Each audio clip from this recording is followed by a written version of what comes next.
Today we're going to do a fun airbrush design on an ice cream cake from Dairy Queen. Thankfully the cakes come already made, we just get to add the frosting to them, which saves a bunch of time and a lot of effort. But I'm sorry I don't get to show you how they get made in this video because it is kind of cool. A big difference between these cakes and the cakes that I'm used to decorating is that they don't actually get frosting on the outside. You just add a border to it normally, but since we're going to do some fun decorations on top, I'm adding just a thin layer of frosting on top of this cake. It's always been a dream of mine to spend some time playing around with an airbrush on an ice cream cake, but as our owners were actually going to buy me one, I decided to quit my job and move away, so yeah, I never got one. But my friend Miranda, she has one here at Dairy Queen, so she invited me out and I had to make sure I got to decorate one. Once we have our layer of frosting on top, we're going to take this cake comb and we're going to comb the top.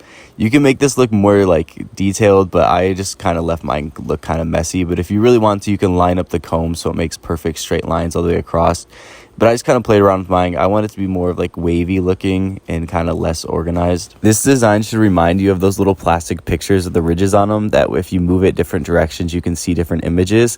This is kind of like the same principle. That's why we're making these ridges on it. I looked it up. It's called lenticular printing, I believe is how you say it. I don't know. I'm not very good at reading and pronouncing things, but what happens is if you look at the one side of the ridges, it's a picture. If you look at the other side of the ridges, it's a different picture. So you can kind of create like an action with it. I'm not doing anything super crazy with mine, but you'll see like the cool effect we make with it. We're going to airbrush one side a specific color and the other side a different color. So for the first color, I'm going with blue.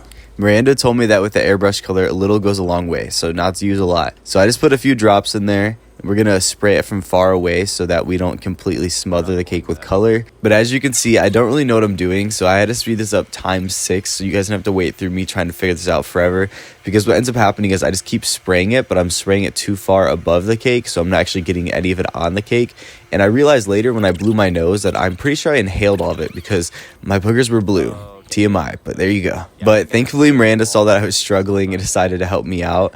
So I just need to hold it down a little lower so that I actually spray onto the cake because I was afraid I was going to spray too much, so I was spraying it way over the cake and pretty much just into the air. Honestly, the biggest thing I learned from airbrushing is that it's scary.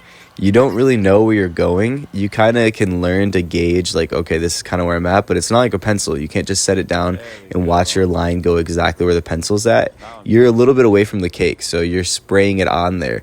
There's not like a good way for you to just know exactly where it's going to go until you start spraying. Now that we've airbrushed all the blue onto this side, it's time for the first reveal. We're going to spin this around and you get to see all of the white. So what our next assignment is, we're going to take that white and now make it purple. I find it funny because you can see how afraid I am.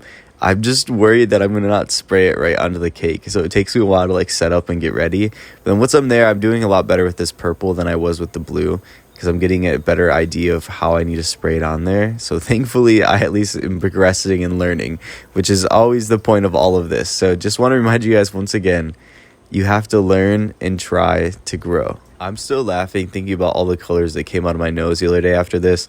I don't even want to think about how much of this food coloring I wasted by just spraying it into the air because I was afraid to spray the cake. So if you ever airbrush again, or if someone else is going to try airbrushing, make sure you're spraying it on the cake and not just in the air because your nose will be full of the rainbow later. Alright, I'd say we have a pretty good layer of purple down on this side. There's some spots I probably could have done better, but I was kind of just over it for the most part because I had been trying so much. So let's spin this around and see. Look, now it's blue, now it's purple, now it's blue, now it's purple. It's pretty cool, right? I'm sure there's so many cool things you could do this. Like if you're really talented, you could like do a picture on one side and a picture on the other side. So when you spin it around, there's like two different pictures. But yeah, I'm not able to do all that at the moment. Maybe someday. That's pretty much it. Now we can add our border to it. So we're going to take this dark blue. We're going to make sure we get the bag nice and tight so we get the pressure in our hands so we can make a good border. Because piping a border is all about pressure control. So you want to make sure that's nice and full in your hand.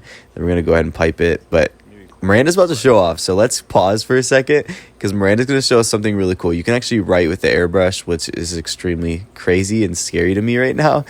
But I really want to see how she's about to do this. I guess it's a good thing I had a little bit of purple left over in there, so she gets her a happy birthday. One thing that's really cool that our friend Heather does is she'll write it like this with the airbrush and then pipe over top of it with a lighter color and it'll look like a neon light, which turns out really cool. If you didn't know how an airbrush works, it's actually pretty cool. There's a hose that feeds compressed air into this little gun that we use, and then you just drop a couple things of color in it and then it goes down into like this little needle and then it shoots the air across the needle and then that sprays all the color out.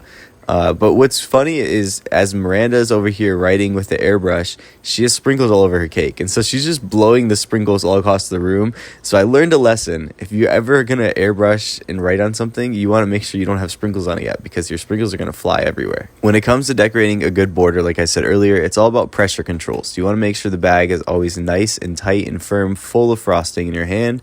And whenever it starts to get loose, you're just going to tighten that up and then start going with your border again. One thing that people always struggle with when I'm teaching them about piping the border is they just try to move their hand a lot. It's not really about the movement of your hand, it's more so about the squeezing of your palm. You're just controlling the pressure of the bag, and that's what's going to control how much frosting comes out and how big you make your little shell, or however you want to call it. It's kind of like squeeze and then pull away, squeeze and then pull away, squeeze and then pull away, as you can see. But I'm also not a professional, so take my word as it is. I'm just a guy that has experience because I worked at an ice cream place for almost a decade. So I don't actually really know what I'm doing, but I just have a lot of experience pretending like I know what I'm doing. Also, I do realize that at the end of this, my border is a little jank and it's a little crooked.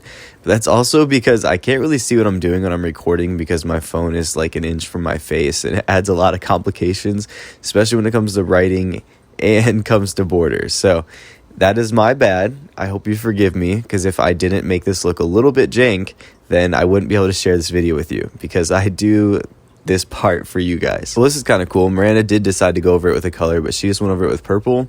If you do a lighter color, that's when it looks kind of like a neon light, but this still looks really cool like this. Yeah, that's pretty cool. It's so fun. It makes the happy birthday look like it's glowing. I want to try it someday, but today is definitely not that day because it's a little too intense for me. But I think I'm going to still write on this cake. I just need to use white, and I think I want to throw some sprinkles on it too.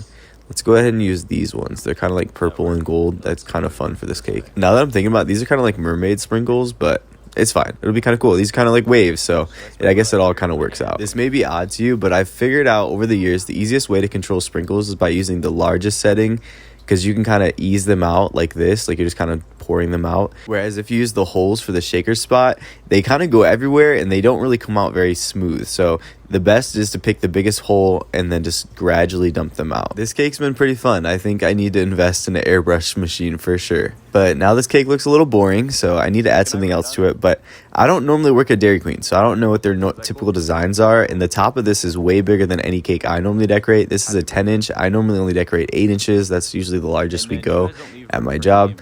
So let's go ahead and just write happy birthday on it so it has something on it. It doesn't look plain and boring. So I'm going to go white so it matches the sides. Once again, please forgive me if I make any mistakes. It is extremely hard to write with a camera 2 inches from my face. Actually, it's more like an inch from my face, to be honest. When I do these ones with it sideways, it's kind of just resting on my chin.